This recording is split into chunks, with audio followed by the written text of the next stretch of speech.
네, 오늘은 교과 제12가 총리가 된 요셉이라는 제목으로 교과를 공부하겠습니다.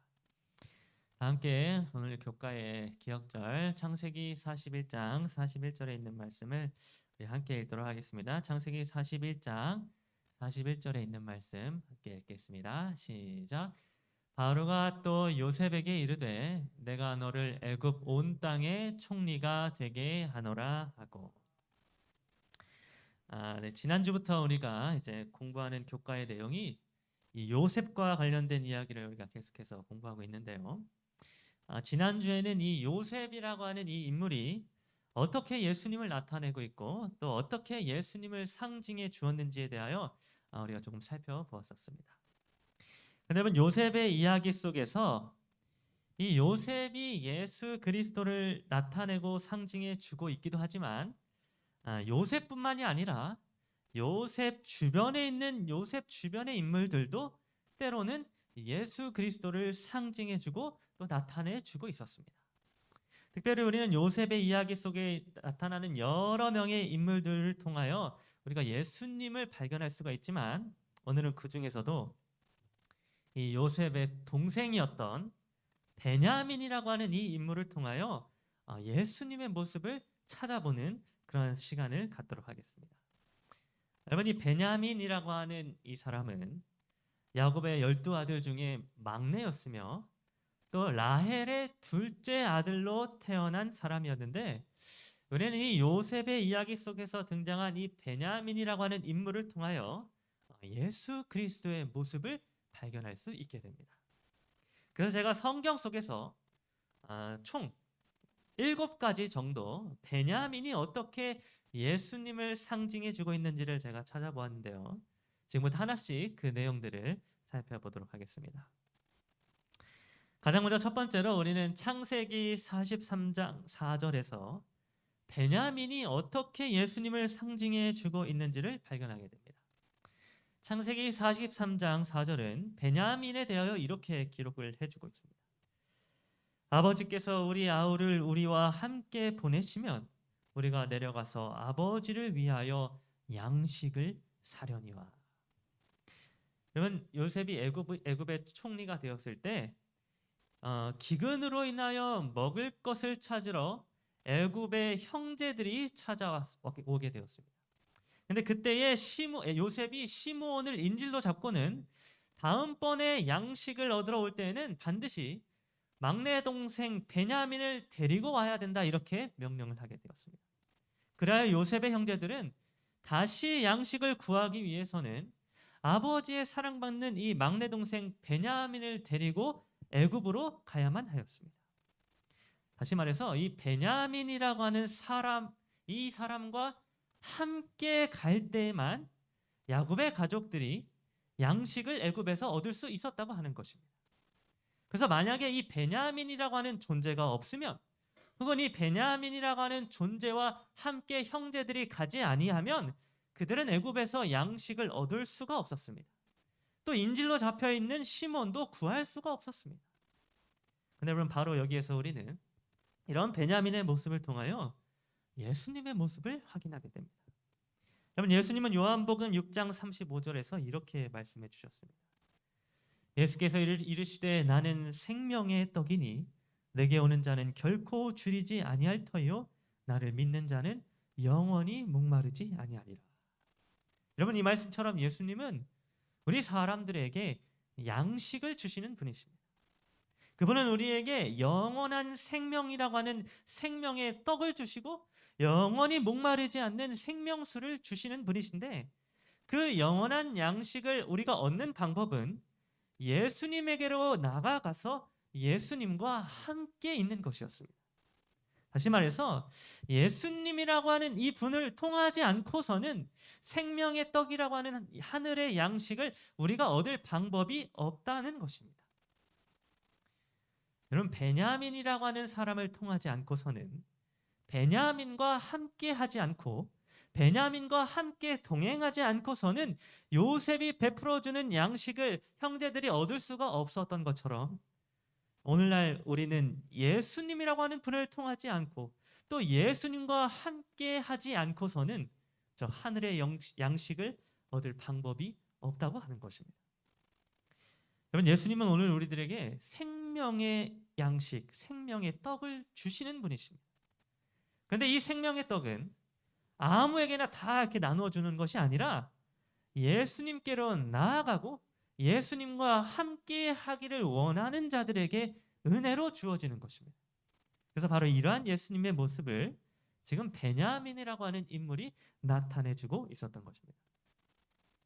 두 번째로 우리는 창세기 43장 8절에 기록된 말씀을 통하여 베냐민이 어떻게 예수님을 나타내주고 있는지를 확인할 수 있습니다.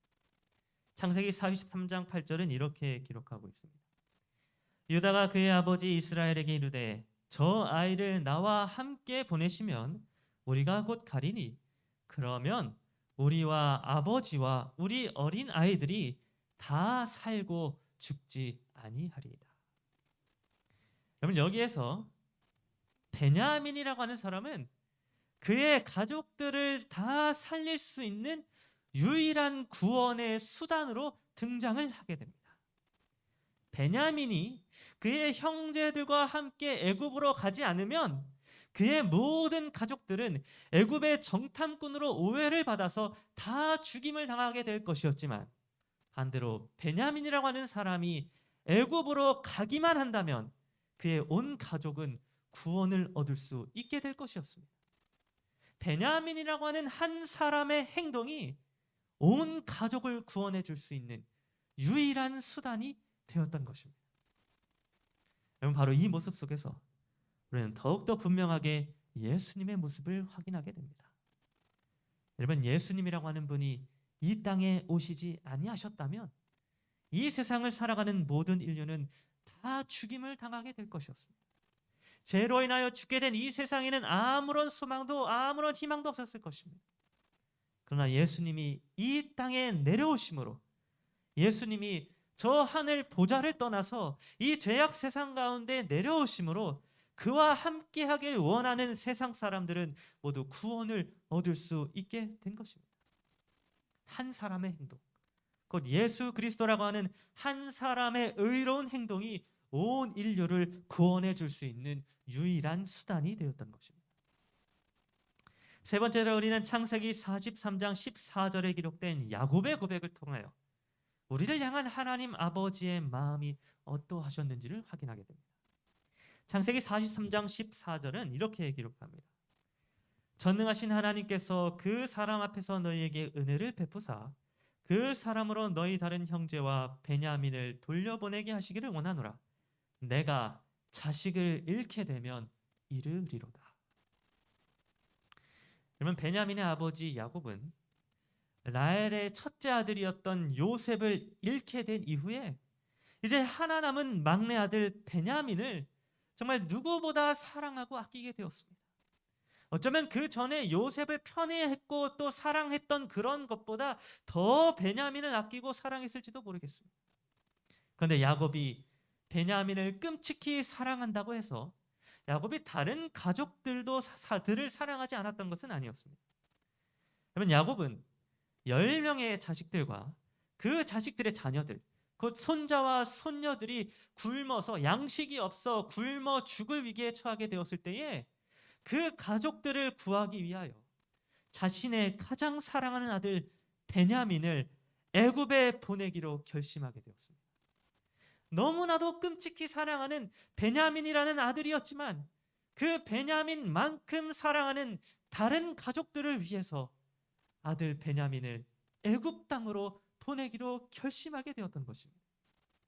그래서 자식을 잃을 수도 있는 그런 두려움 속에서도 여전히 다른 가족들을 살리고 구원하기 위하여 사랑하는 아들 베냐민을 애굽 땅으로 보내게 되었던 것입니다. 그런데 여러분, 하나님께서도 이와 같은 마음으로 그의 아들 독생자 예수 그리스도를 이 땅에 보내셨습니다. 하나님께서는 그의 아들 독생자 예수 그리스도를 너무나도 사랑하시지만 그 아들을 잃는 두려움 속에서도 여전히 우리 세상 사람들을 이처럼 사랑하사 독생자를 주시고 우리를 구원하기를 원하셨다고 하는 것입니다. 오늘 저와 여러분들을 향한 하나님 아버지의 사랑이 어떠한지에 대하여 우리는 사랑하는 아들 베냐민을 애굽 땅으로 보내는 아버지 야곱의 모습 속에서 확인하게 되는 것입니다. 네 번째로 우리는 창세기 44장 12절에서 범죄자가 된 베냐민의 모습을 통하여 예수 그리스도의 모습을 확인하게 됩니다. 창세기 44장 12절은 이렇게 기록해 주고 있습니다. 그가 나이 많은 자에게서부터 시작하여 나이 적은 자에게까지 조사하매 그 잔이 베냐민의 자루에서 발견된지라. 여러분, 이제 베냐민과 야곱의 아들들이 애굽으로 두 번째로 가서 양식을 얻은 다음에 집으로 돌아가려고 하는데, 그때의 요셉은 청지기들에게 시켜가지고 베냐민의 자루에다가 은잔을 넣어두라, 이렇게 명령을 하게 되었습니다. 그리하여 요셉의 청지기들이 은잔을 훔쳐간 자들을 조사를 하게 되었는데, 그 은잔이 누구의 자루에서 발견되었습니까? 네, 베냐민의 자루에서 발견되어지게 된 것입니다. 여러분, 이 일로 말미암아 베냐민은 하루아침에 어떤 신세가 되어버렸는가 하면 범죄자의 신세가 되어버렸습니다. 근데 베냐민은 자기 손으로 은잔을 훔친 적도 없고 범죄를 저지를 생각도 없었으며 그 어떠한 잘못도 저지르지 않았지만 계획된 모함에 의하여 한순간에 죄를 지은 범죄자가 되었던 것입니다. 여러분, 우리는 바로 이러한 베냐민의 모습 속에서 예수 그리스도의 모습을 발견하게 됩니다. 여러분, 예수님이라고 하는 분은 십자가에 못 박힐 만한 아무런 죄도 지은 적이 없으셨습니다. 그래서 예수님을 신문했던 빌라도도 누가복음 23장 23절에서 이렇게 고백하였습니다. 빌라도가 세 번째 말하되 이 사람이 무슨 악한 일을 하였느냐? 나는 그에게서 죽일 죄를 찾지 못하였나니 때려서 놓으리라 하니. 여러분, 이 빌라도의 고백처럼 예수님이라고 하는 분은 아무런 죄도 지은 적이 없으셨습니다. 그러나 예수님은 결국 죄인이 되어가지고 십자가에 못 박히시게 되었습니다. 하나님의 가장 귀한 아들이었던 예수님께서 십자가라고 하는 가장 악한 자들만 당하는 사형틀에 달리셔서 죄인의 모습을 하시게 되었던 것입니다. 다섯 번째로 우리는 창세기 44장 17절에 기록된 말씀을 통하여 우리의 죄짐을 지시는 예수 그리스도의 모습을 발견하게 됩니다. 창세기 44장 17절은 이렇게 기록합니다. 요셉이 이르되 내가 결코 그리하지 아니하리라. 잔이 그 손에서 발견된 자만 내 종이 되고 너희는 평안히 너희 아버지께로 도로 올라갈 것이니라. 여러분, 그 은잔이 베냐민의 자루 속에서 발견되어졌을 때에 사실 요셉의 형제들의 운명은 베냐민만 죄인이 되는 게 아니라 모두가 죄인이 되어서 죽게 되는 것이었습니다. 애굽의 총리가 사용하던 그 은잔을 형제들이 훔쳤다고 하는 그 사실에서 그 어떠한 변명의 여지도 없었던 것입니다. 그래서 모두가 죽게 되는 그런 상황 속에서 요셉은 아주 놀라운 제안을 하게 됩니다. 그것은 은잔이 손에서 발견된 자만 요셉의 종이 되고 나머지 형제들은 평안히 아버지께로 돌아갈 것이니라 라고 하는 말이었습니다. 여러분, 이 요셉의 제안을 통하여 우리는 무엇을 확인할 수 있는가 하면 바로 이 장면에서 베냐민이라고 하는 한 사람이 형제들의 모든 죄의 짐을 대신 지고 홀로 죄의 결과를 담당하게 되었다고 하는 사실을 확인하게 됩니다. 여러분, 베냐민은 이때 혼자서 모든 죄의 짐을 담당하게 되었습니다. 그리고 그렇게 혼자서 죄의 짐을 담당하게 되는 것의 결과는 무엇이었는가 하면 나머지 형제들이 평안히 집으로 돌아가서 아버지를 뵙게 되는 것이었습니다. 그런데 여러분, 예수님께서는 바로 이 일을 행하신 분이셨습니다. 여러분, 예수님은 세상 모든 사람들이 다 죽게 되었을 때에 그들의 모든 죄의 짐을 대신 지시기 위하여 이 땅에 오신 분이셨습니다. 모두가 감당해야 할 사망이라고 하는 죄의 값을 예수님은 홀로 십자가 위에서 담당해 주셨던 것입니다. 그래서 요한복음 1장 29절은 그 사실에 대하여 이렇게 기록하고 있습니다. 보라, 세상 죄를 지고 가는 하나님의 어린 양이로다. 여러분, 예수님은 우리를 대신하여 죄의 짐을 지시게 되므로 우리가 저 하늘 집으로 평안히 돌아가서 하나님 아버지를 배울 수 있게 되었습니다. 형제들의 모든 죄의 짐을 홀로 지게 되었던 베냐민의 모습 속에서 우리는 우리의 모든 죄의 짐을 대신 지시는 예수 그리스도의 모습을 발견하게 되는 것입니다. 여섯 번째로 우리는 베냐민의 자루 속에서 발견되어진 그 은잔의 사용 용도를 통하여 예수님의 모습을 발견하게 됩니다. 창세기 44장 5절은 베냐민의 자루 속에서 발견되어진 은잔이 어떤 용도로 사용되는 은잔이었는지에 대하여 이렇게 설명해 주고 있습니다. 이것은 내 주인이 가지고 마시며 늘 점치는 데에 쓰는 것이 아니냐. 너희가 이같이 하니 악하도다. 여러분, 성경은 이때 발견되어진 은잔이 요셉의 점치는 데에 사용되어지는 은잔이었다라고 기록을 해주고 있습니다. 여러분, 물론 요셉은 이 은잔 때문에 점을 칠 수 있었던 것은 아니었습니다. 요셉이 꿈을 해석하고 미래를 예언하게 되었던 것은 하나님의 능력으로 말미암은 것이었지 이 은잔 때문에 가능했던 것은 아니었던 것입니다. 그러나 그럼에도 불구하고 애굽 사람들은 요셉이 은잔을 통하여 점을 치고 예언을 한다라고 그렇게 생각을 했었던 것 같습니다. 그래서 이 요셉의 은잔은 점을 치고 또 미래를 예언하는 도구로 애굽 사람들에게 생각이 되어졌던 것입니다. 그런데 여러분, 이렇게 예언의 도구로 사용이 되어진 은잔 때문에 베냐민은 범죄자가 되었습니다. 미래를 예언하고 점치는 이 예언의 도구 은잔 때문에 베냐민이 한순간에 범죄자로 지목되어지고 죄의 값을 치르게 되었다는 것입니다. 그런데 여러분, 이와 같은 일은 예수님에게도 일어나게 된 일이었습니다. 마태복음 26장 61절은 그 사실에 대하여 이렇게 기록해주고 있습니다. 이르되 이 사람의 말이 내가 하나님의 성전을 헐고 사흘 동안에 지을 수 있다 하더라 하니. 여기는 이 말씀은 아무 죄가 없는 예수님을 어떻게든 십자가에 못 박아 죽게 하기 위하여 거짓 증인들이 찾아와 가지고는 예수님을 고발하는 내용의 그런 거짓 증언의 말씀입니다.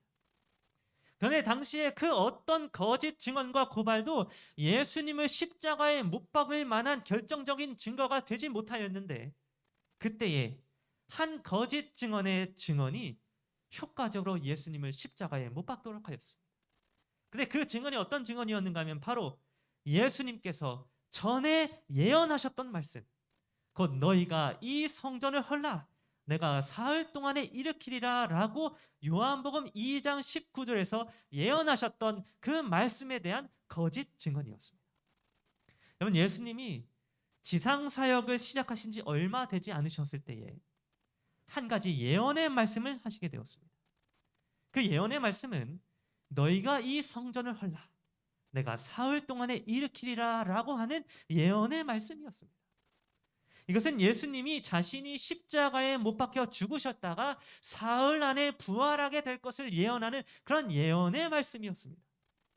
그런데 여러분, 그렇게 예수님이 지상사역 초기에 말씀하셨던 그 예언의 말씀은 훗날 예수님을 십자가에 못 박아 죽게 하는 결정적인 거짓 증거가 되어서 예수님을 죽게 하였습니다.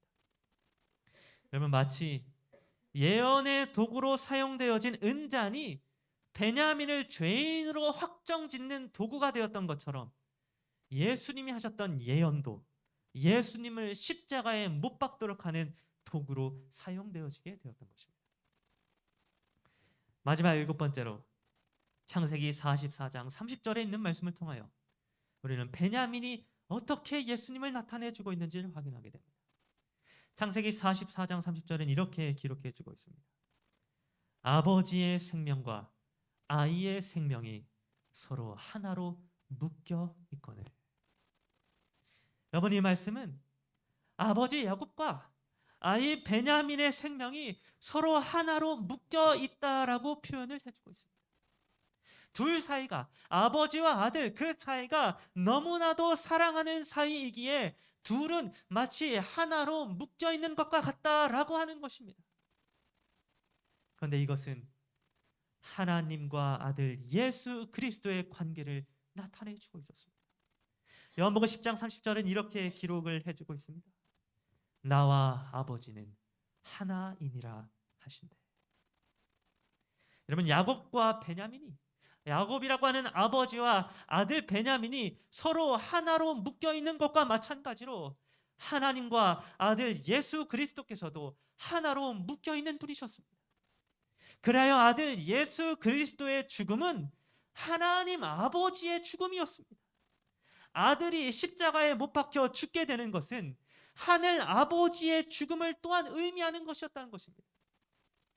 여러분, 하나님 아버지는 독생자 아들에게만 고통을 허락하시고 그 아들에게만 죽음을 허락하면서 하늘에서 구경만 하고 계셨던 것이 아니었습니다. 아들이 채찍에 맞을 때에 아버지도 함께 채찍에 맞으셨고, 아들이 손과 발에 못 박히실 때에 아버지도 함께 못이 박히셨으며, 아들을 아버지의 칼로 찌를 때에도 그 칼에 함께 찔리신 것이 아버지 하나님이셨던 것입니다. 하나님은 아들의 아픔과 고통, 그리고 그 죽음에 하나로서 함께 동참하셨던 것입니다. 여러분, 이렇게 오늘은 베냐민이라고 하는 한 인물을 통하여 그가 어떻게 예수 그리스도를 나타내고 증거해 주고 있었는지에 대하여 7가지 정도를 살펴보았습니다. 여러분, 성경은 베냐민이라고 하는 인물을 통하여 예수님의 모습을 오늘 우리들에게 증거해 주고 있었습니다. 여러분, 오늘 우리 모두가 이 베냐민을 통하여 발견하게 된 예수 그리스도의 모습을 바라보고 예수님의 은혜를 다시 한번 생각해 보게 되었으면 좋겠습니다. 우리를 위하여 하나님의 독생자 아들 예수 그리스도께서 우리의 모든 죄의 짐을 대신 지시고 십자가에 달려 죽으셨다고 하는 그 사실을 오늘 우리가 베냐민의 이야기를 통하여 기억하게 되기를 간절히 바라면서 오늘 교과 공부를 마치도록